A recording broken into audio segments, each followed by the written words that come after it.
A short blog about the appearance of my root guru in a dream, reigniting my profound devotion. Written by Khenpo Karten Rinpoche. Since I have lived in the Monterey area, our Dharma Center has organized an annual retreat at the start of each new year. This year, too, I had an opportunity to be in retreat with Sangha members. During this particular retreat, I taught Patrul Rinpoche's self-liberating meditation. My Dharma friend, Anam Thupten Rinpoche, also participated in this retreat. He gave a teaching on the Heart Sutra. As Anam Thupten Rinpoche is a great teacher, everyone was very happy with the teachings. The final day of the retreat was quite hectic with concluding activities, and I was a bit tired and went to bed early. About 4 a.m, I dreamt of my root guru, Kyabje Sangye Tenzin Rinpoche, whose kindness is immeasurable. In my dream, he seemed frail and small, his face brightly lit with a smile, adorned with a red robe and a Dhakpo meditation hat. The place felt like my hometown in Tibet, and it was filled with flowers.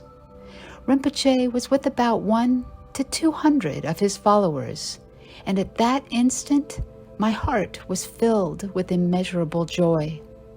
He held a vajra and a bell in his hands and was chanting and blessing the place. As the prayers concluded, all of his followers received blessings as he placed the vajra and bell on their heads. I also followed in line to receive his blessing, with my head bowed and my hands folded at my heart.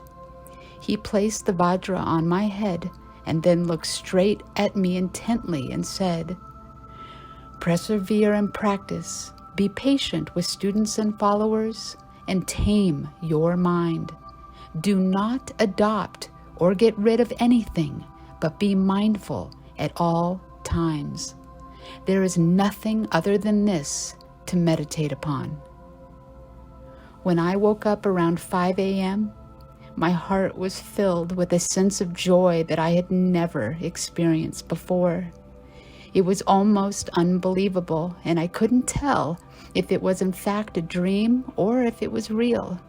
I felt extremely fortunate, as if pulled out from the dirt of samsara by my guru. He is the very reason for whatever I am today. As the saying goes, there can be countless teachers on this earth, but only one in one's heart. He is such a teacher in my heart. Even though my root guru's body has departed, his dharmakaya, his heart's kindness, has always held me. Just like an anchor, I feel his presence with me at all times. Such a dream is proof that my teacher is always with me. Oh, how amazing that it seemed so real, as if I really saw him. I then analyzed and wondered why I had had such a dream. It was after the conclusion of the 4-day retreat and after my teaching on Patrul Rinpoche's self-liberating meditation. Generally, when I teach, I do so with fervent aspiration of being one with my teacher. Without it being some sort of interpretation, I try to include my own practice and teach with a high level of concentration, which just might be why my root guru appeared in that dream.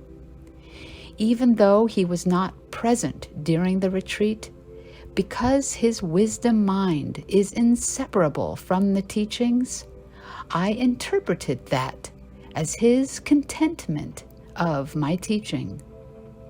We are not able to see him, but he sees us with his wisdom eye. And I have not an iota of doubt about this. We are unable to see him because we are blinded by our own afflictions, but he is able to see us with his wisdom eye, as if someone is sitting in front of a blind person. That I have no doubt. When making consequential and difficult decisions, I supplicate wholeheartedly to my teacher before going to bed and then analyze my dreams. Sometimes I receive directions regarding those decisions and decide accordingly.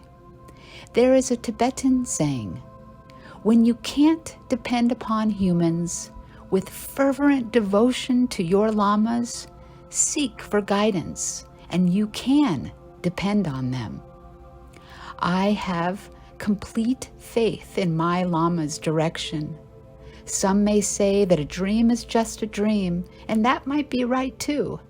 Dreams, along with illusions, mirages, echoes, etc., are examples of the 8 untruths. But there are differences in dreams. Some dreams are guided by a lama's blessings and yidam's messages, and they are special, while ordinary dreams are a reflection of our own daily and subconscious activities. Many Kagyupa teachers, such as Marpa, Milarepa, and Gampopa, have found their teachers and expressed realizations through their dreams. It is said that the best merit is the merit accumulated through one's devotion to their guru. I believe the reason that my root guru often appears in my dreams is because of my pure devotion to him, not merely with words, but from the depths of my heart. These days, people receive all sorts of teachings, including high-level Mahamudra and Dzogchen, empowerment of yidams, and commitments to dakinis for many years. However, with slight misunderstandings or unfavorable instances, they are quick to criticize teachers and break commitments. As for me in this life, I have relied on and trusted my guru, befriended yidams and dakinis, and followed the path of Dharma.